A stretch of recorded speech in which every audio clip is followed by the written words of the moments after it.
सभी को नमस्ते। आज भारत देश में अगर कोई भी देश धर्म संस्कृति बचाने के लिए कार्य कर रहा है तो वो इस चीज को माने या ना माने, लेकिन कहीं ना कहीं उसके इस बदलाव में राजीव भाई जरूर हैं। वो इस बात को बोले किसी मंच पर या ना बोले, उसमें मैं भी एक हूँ। और आज ऐसे ही एक व्यक्ति से बात करेंगे जो दिल्ली जैसे शहर में, जहाँ लोग संस्कृति तो छोड़िए अपने सेहत के बारे में ही नहीं सोच रहे, ऐसे शहर में ये व्यक्ति राजीव भाई के सपनों को सिर्फ भाषणों में न रखकर धरातल पर उनके सपने को पूरा करने के लिए तत्पर हैं और कार्यरत हैं पिछले 6 सालों से।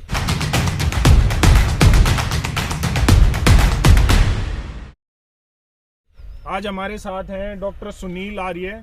सुनील जी नमस्ते। नमस्ते जी, नमस्ते आपके सभी को नमस्ते जी। मॉडर्न इंडिया परिवार पर आपका स्वागत है। सुनील जी पिछले 6 सालों से दिल्ली जैसे शहर में वैदिक ग्राम चला रहे हैं, जहां पर अभी उनसे बात करेंगे इस चीज़ के बारे में। तो सुनील जी पहले तो ये बताइए कि इसकी शुरुआत जो अभी हम देख रहे हैं, इसकी शुरुआत कहाँ से हुई और जीवन में ऐसा क्या बदलाव आ गया कि आप जो पहले एक बिजनेसमैन थे और उस बिजनेसमैन से इस तरफ मुड़े? जी, बहुत अच्छा सवाल पूछा आपने। देखिए, इसकी प्रेरणा तो मुझे 2010 में के आसपास मैं कह सकता हूँ कि मिली। उस समय बिजनेस हम लोग करते थे, इलेक्ट्रिकल का व्यापार था, अपना कंस्ट्रक्शन वर्क था और काफ़ी अच्छे लेवल पे हम लोग काम कर रहे थे। लेकिन पैसा खूब था, 5 स्टार लाइफ थी, लेकिन कहीं ना कहीं कमी लगती थी कि जब हम बैठते थे अकेले में सोचते थे कि भाई कोई कमी है जीवन में कमी है क्या, हेल्थ की या खाने पीने की चीज़ों की, या कहीं ना कहीं एक लगता था कि कहीं एक कमी सी खलती थी। तो उसी समय हम संपर्क में आए। महर्षि दयानंद की एक पुस्तक है सत्यार्थ प्रकाश, वो मिली, पढ़ी तो समझ में आया कि भाई कहाँ हम थे और कहाँ पहुँच गए। अच्छा, विषय तो थोड़ा सा अलग है, लेकिन मैं बता दूं कि मॉडर्न इंडिया परिवार 1000 से ज़्यादा सत्यार्थ प्रकाश जो है अपने परिवार के सदस्यों को फ्री में दे चुका है। वाह वाह वाह वाह। और ये हम लगातार कार्य करते रहते हैं। थोड़ा विषय अलग था। नहीं, बिल्कुल बहुत सही विषय था, अलग नहीं है, क्योंकि देश हमारा है और हम सबको मिलकर के इस देश को बचाना है। इन 200-250 वर्षों में जो हम पतन की पराकाष्ठा तक पहुंचे हैं, उसके पीछे कहीं ना कहीं कारण यही है कि हमने सत्य को छोड़ दिया और असत्य के पीछे दौड़ रहे हैं। तो वो पढ़ा, उसके बाद 1-2 दिन का एक शिविर करने का मुझे मौका मिला, जहाँ पर सिद्धांतों को जानने का मौका मिला कि हम मनुष्य क्यों बने। 84 लाख योनि में भगवान ने अगर हमें मनुष्य बनाया है तो विशेष कार्य के लिए हमें पैदा किया है। मनुष्य को अलग विशेष चीज़ के लिए बनाया गया है। चलता रहा, फिर भी द्वंद्व अंदर चलता रहा। उसके बाद राजीव दीक्षित जी के संपर्क में हम आए। उनके इत्तेफाक ये रहा, मेरा दुर्भाग्य रहा कि मैं उनसे कभी मिल नहीं पाया, लेकिन उनकी सीढ़ी सुनी, उनके बारे में जाना, उनके विचारों को जाना। उसके बाद तो आग लग गई। उसके बाद हमने 2012-13 में फिर जो है राजीव भाई को और ज़्यादा सुनना शुरू किया। उसके बाद लगा कि नहीं, एक पंचगव्य का एक कोर्स होता है चेन्नई में, तो मेरे मित्र हैं राजेंद्र जी शर्मा, उन्होंने एक दिन मेरे पास आए कि भाई ये करना है। केंद्र तो मैंने खोल दिया था, ऑफिस बंद करके 2014 में केंद्र खोल दिया था अपना, अपने ऑफिस में स्वदेशी केंद्र खोल दिया सबसे पहले। उसके बाद गाय के ऊपर काम करना शुरू किया, पंचगव्य का किया, और पूरे रोहिणी क्षेत्र में, रोहिणी पीतमपुरा शालीमार में गाय का प्रचार हम लोगों ने शुरू कर दिया। जैसे जैसे आगे बढ़ते गए, ऐसे ऐसे गाय पर विश्वास और बढ़ता गया। और चिकित्सा, क्योंकि मैं चिकित्सक हूँ, आयुर्वेद और पंचगव्य से चिकित्सा कर ही रहा हूँ रोहिणी में पिछले 5-6 सालों से।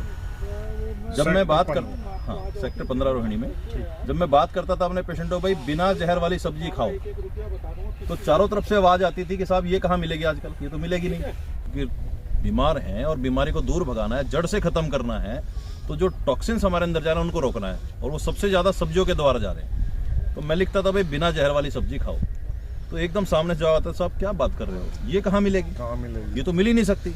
तो फिर मैंने आसपास के, भाई दिल्ली के जो आसपास के किसान थे, उनको कहना शुरू किया। हर किसान का जवाब यही आता था कि साहब ये पॉसिबल नहीं है, हमारे बस की बात, ये हो ही नहीं सकता। अब बिना डीएपी, बिना यूरिया, बिना पेस्टिसाइड के तो खेती हो ही नहीं सकती। तो कहीं ना कहीं मुझे लगा कि भाई ये ठीक नहीं है। राजीव भाई कह के चले गए।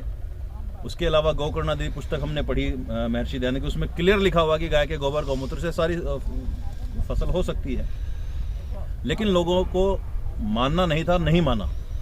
तो फिर इस बार जब लॉकडाउन हुआ तो लगा कि वो कुलमला तो पहले से ही रहा था। मैंने कहा भाई ये भी करके देखते हैं, समय मिल गया थोड़ा सा, इसका यूटिलाइज कर लेते हैं। तो फिर हमने ज़मीन खोजी और ज़मीन यहाँ कटेवड़ा में मिली, और ज़मीन भी ऐसी मिली जो कहते हैं कि भाई इस इलाके की सबसे कमज़ोर ज़मीन थी।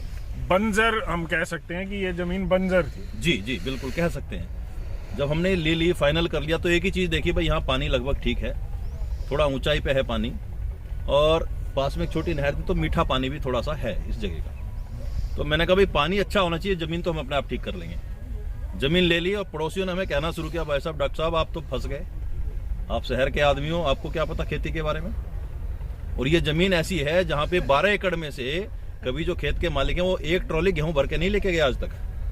कह रहे जब से देश आज़ाद हुआ इसमें कोई गोबर का खाद हमने डलते देखा ही नहीं है। मैंने कोई बात नहीं, देखेंगे। तो फिर हमने लिया और यहाँ पे लगभग 200 टन गाय का गोबर मंगा करके उसको उसमें कल्चर मिला करके पूरा हमने घनजीव अमृत के रूप में उसको तैयार किया। और इन सारे खेतों में जो पूरी ऊंचे नीचे भी थे वो लेवलिंग करा करके और वो खाद सब में डलवा दिया। और डलवाने के बाद लगभग 3 महीने तक हम उसकी जुताई पानी ये करते रहे। थोड़ी फसल बोई, पालक आदि बोया, वो भी जोत दिया, उसमें मूंग बोई, वो भी जोत दी। मतलब खेत तैयार किया हमने लगभग 4 महीने। उसके बाद हमने असली फसल हम उसको लगानी शुरू की। और जब लगाई, जब रिजल्ट आया तो लोग सोच के पागल हुए रहे कि भाई हो कैसे सकता है, ये तो पॉसिबल ही नहीं है। अब जिस खेत में हम खड़े अभी, ये देखिए आप, ये शलगम का खेत है। एक शलगम हम उखाड़ के देखते हैं, ये देखिए, ये लगभग शायद जीवन में कभी आपने इतनी बड़ी शलगम देखी होगी। 4 से 5 किलो इसका वजन होगा।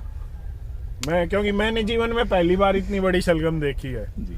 ये पूर्ण रूप से जैविक है, किसी प्रकार का कोई केमिकल खाद, यूरिया, डीएपी इसमें नहीं डला है। तो इसी प्रकार से जब सारी सब्जियां हुई, उधर टमाटर देखेंगे, बैंगन देखेंगे आप, उधर गोभी हमने लगाई है, गाजर है, पालक है, मेथी है, सरसों है, चना हमने उगाया, मटर उगा दिया, हल्दी यहाँ पे लगा दी। हल्दी को देखने तो बहुत लोग कह रहे हल्दी तो होती नहीं यहाँ पे, लेकिन बहुत अच्छी हल्दी हो गई। धान यहाँ पे हमारा इतना शानदार हुआ, जो कहते थे कि 12 एकड़ में से एक ट्रॉली गेहूं नहीं भर के गए, हमने 1.5 एकड़ था, 1.5 एकड़ में हमारी धान की ट्रॉली भर के यहाँ से गई खेत में से। तो अब आसपास वाले लोगों को विश्वास हो गया कि भाई गाय में ताकत है। देखो, मतलब कहने का मूल ये है कि बदलाव हो सकता है, फर्क सिर्फ इतना है कि आपका संकल्प कितना बड़ा है। तो सुनील भाई का संकल्प बड़ा था और सबसे बड़ी बात है विकल्प रहित संकल्प था, इसीलिए ये हो पाया। दिल्ली जैसे शहर में बिना केमिकल, बिना यूरिया, डीएपी की जो है फल सब्जियां अब ये लोगों को दे रहे हैं। पंचगव्य चिकित्सा ये करते हैं, हजारों मरीज इन्होंने लाइलाज बीमारी के ठीक किए हैं और ये सिलसिला लगातार चलता आ रहा है। मैं पहले भी कई बार कह चुका हूं, अब भी मैं कहता हूं और भविष्य में भी कहूंगा, राजीव भाई के जाने के बाद भाषणवादी और नेता तो पैदा हो गए, लेकिन जमीनी स्तर पर कार्य करने वाले व्यक्ति बहुत कम जो है उनके बाद बने हैं। उनमें से डॉक्टर साहब एक है और सेक्टर 15 रोहिणी में इनका एक सेंटर है जहां पर आप पंचगव्य चिकित्सा ले सकते हैं। हफ्ते में 4 दिन आप बैठते हैं वहां पर। बैठता हूँ और 3 दिन में यहाँ पे आगे की और सूचना दे दूं आपको। हाँ। कि यहाँ से 12 एकड़ में तो हम ये पूरी प्राकृतिक खेती करा रहे हैं। कटेवड़ा गांव दिल्ली जो बाहरी दिल्ली में आता है, उसमें 12 एकड़ में ये जमीन जो है वैदिक ग्राम की शुरुआत की है। और इसके पीछे जो गौशाला आप देख रहे हैं, इस गौशाला के पीछे 4 एकड़ जमीन और हमने ली है। और उसमें पूरी तरह से प्राकृतिक चिकित्सालय, गाय आधारित पूरी पंचगव्य चिकित्सा। और वहीं पे हमने एक बगीचा, मतलब उसको वैदिक ग्राम की तरह हम पूरे डेवलप करेंगे। उसमें योग केंद्र भी होगा, उसमें रहने की व्यवस्थाएं भी होंगी और उसमें प्राकृतिक चिकित्सा भी, गौ आधारित सारी चिकित्साएं भी। वैदिक रिजोर्ट होगा वो, वैदिक रिजोर्ट कह सकते हैं आप। बिल्कुल बिल्कुल बिल्कुल। उसमें तालाब हमने खुदवा दिया, तो तालाब भी रहेगा। वाटर कंजर्वेशन के लिए हम बात करते हैं, लेकिन वो हमने धरातल पे उतारा है उस चीज को। और मुझे उम्मीद है कि आप सभी लोगों का सहयोग रहेगा। तो बिल्कुल मॉडर्न इंडिया परिवार का बिल्कुल सहयोग है। और मैं कहूँगा, मेरा पर्सनल ये निवेदन है कि वीडियो को शेयर जरूर करें, क्योंकि आज गलत व्यक्ति गलत चीजों को प्रचार प्रसारित ज्यादा करते हैं। हम अच्छा कार्य करके भी उन चीजों को प्रचार प्रसार नहीं कर रहे। और अंत में इतना निवेदन है कि सेक्टर 15 रोहिणी में इनका शॉप है, सेंटर है, वहां पर पंचगव्य चिकित्सा से इलाज भी किया जाता है। और जहर मुक्त सब्जियां और पंचगव्य उत्पाद वहां से आप लेकर अपने जीवन में और अपने स्वास्थ्य को ठीक कर सकते हैं। इसके साथ साथ ये इनकी सारी डिटेल मैं आपको डिस्क्रिप्शन में दे दूंगा, आप इनसे जुड़ सकते हैं। इनका फ़ोन नंबर वगैरह जो भी वो मैं डिस्क्रिप्शन में दे दूंगा, ताकि आप इनसे जुड़ें और अपने स्वास्थ्य के प्रति सजग हों, स्वस्थ हों, देश धर्म संस्कृति के लिए कार्य करें। और धन्यवाद डॉक्टर सुनील जी। धन्यवाद। मॉडर्न इंडिया परिवार का पूरा सभी का, आपके सभी दर्शकों का भी बार बार मैं नमन करता हूँ, अभिनंदन करता हूँ। सभी खुश रहें, स्वस्थ रहें। नमस्ते। नमस्ते।